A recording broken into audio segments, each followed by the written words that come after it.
It was the middle of summer, and being an avid backpacker and camper, I'd heard from one of my buddies about old fire lookouts that you could rent. Apparently, they were retired lookout stations, usually in the middle of nowhere, miles and miles into the forest. The one I chose was pretty much the most isolated one I could find.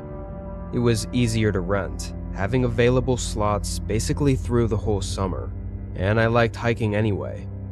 There was only a single picture I could find of it though, and it was super old and blurry, so really I had no clue what to expect of the lookout tower.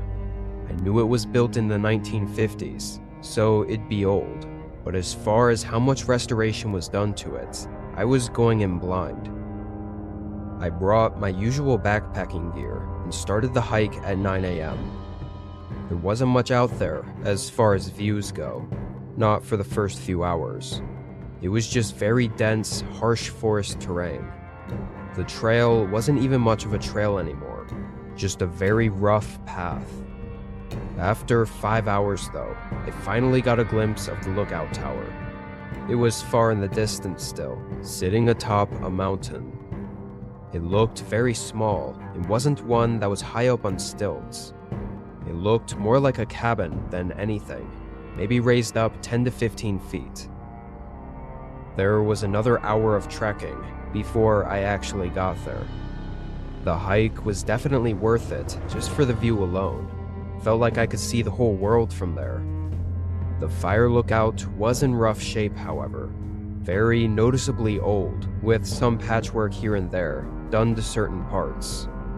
It had a wraparound staircase of 20 or so steps leading up to the walkway that went around the whole lookout, and the inside was entirely empty.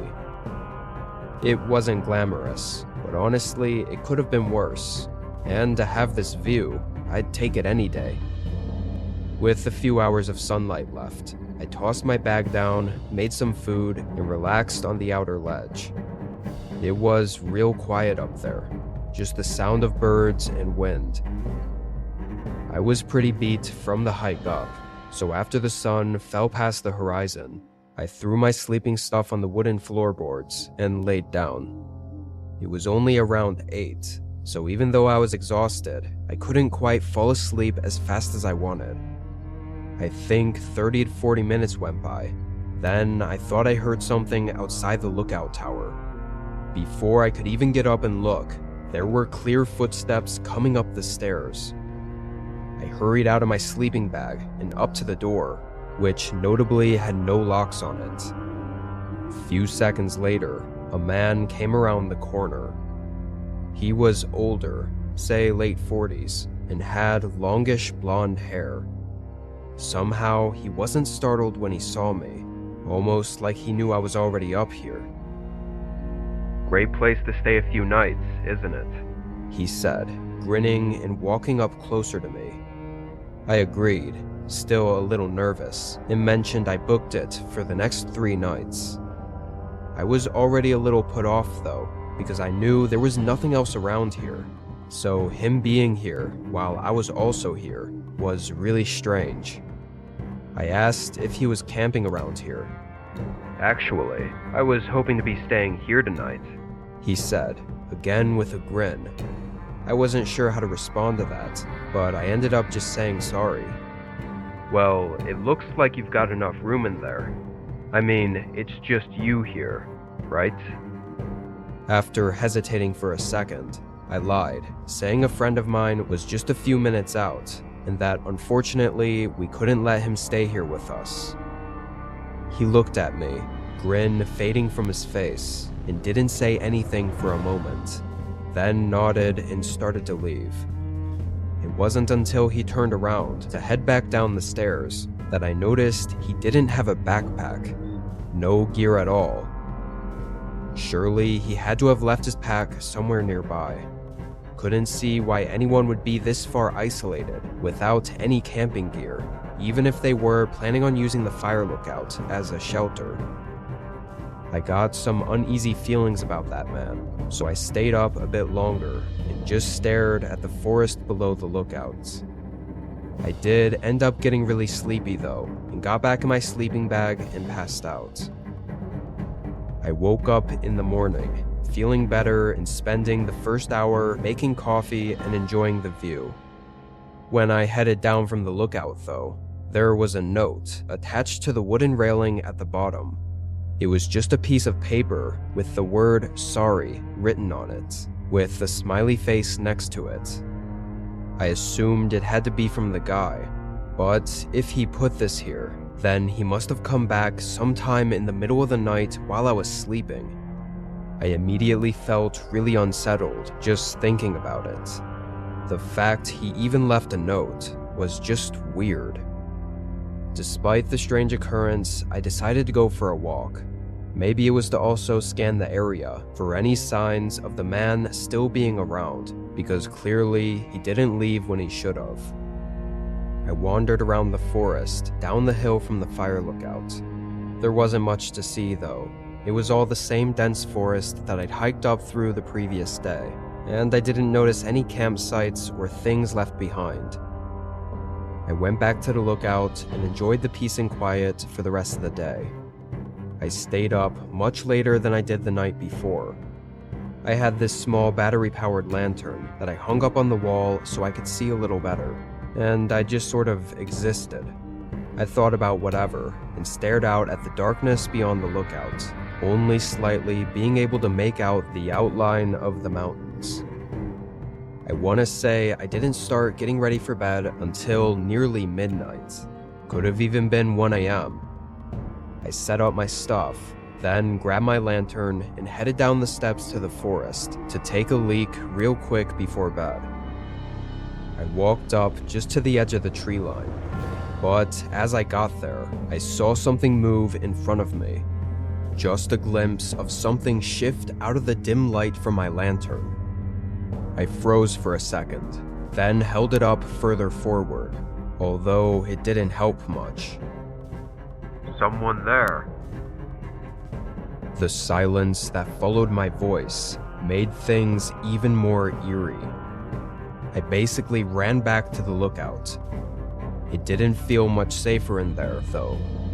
Windows covered every inch of the walls, and like I mentioned before, the door didn't even have a lock on it. Part of me really wanted to leave, but heading out now while it was pitch black out, and with the trail being nearly non-existent, would probably be worse than just staying put. I kept the lantern hung up on the wall and looked out the windows at the forest below. It was really eerie knowing that with the light, if someone was out there, they could probably clearly see me in the window. Meanwhile, all I saw was darkness. I could see the bottom of the stairs though, so that's what I was focusing on, making sure nobody tried to come up. The longer I stayed there watching, the more this sense of unease started to fill my body. I didn't know what I was going to do, but I decided to pack up my stuff. At least then I could make a run for it if I had to. As I stuffed my backpack, I would stop every 30 seconds and go back up to the window to look out at the stairs, then continue packing, repeating this over and over until I finally got everything in my bag and ready to go.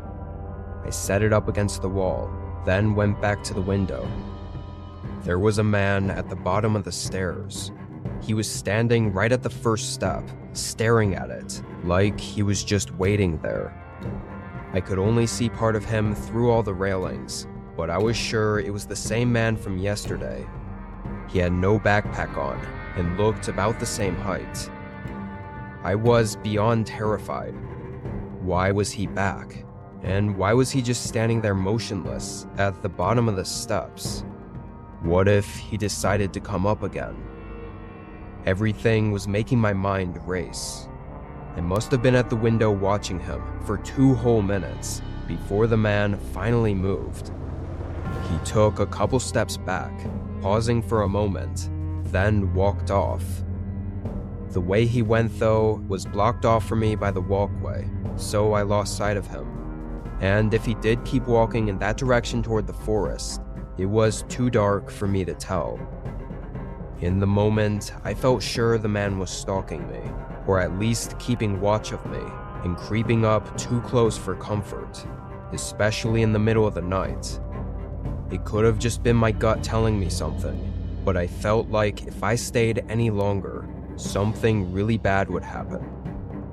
I waited a few minutes, then I grabbed my bag and quietly walked down the steps and to the surface below the lookout tower.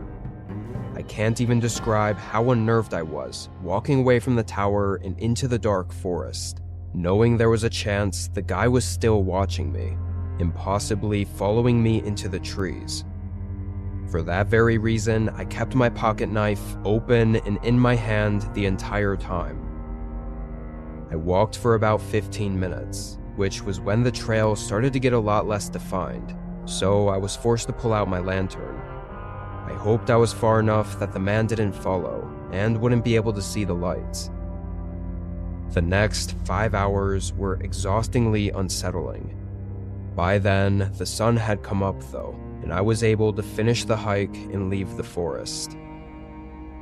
I think it's hard to fully put into perspective how horrifying those nights were. Something in me knew there was something bad about that man and his intentions.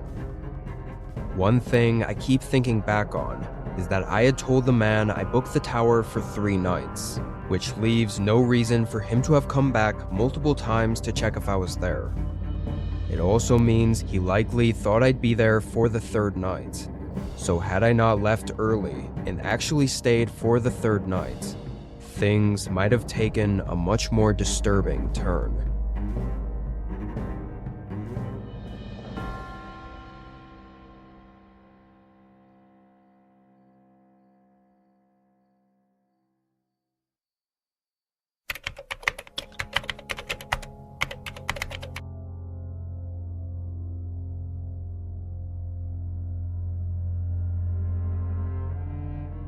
I was driving from northern Montana all the way up to Alaska. I'd converted my SUV into a camping rig and was spending 2 months traveling and camping out of it, and the main goal of those 2 months was to drive the Alaska Highway. This road was famous for a reason though. It went through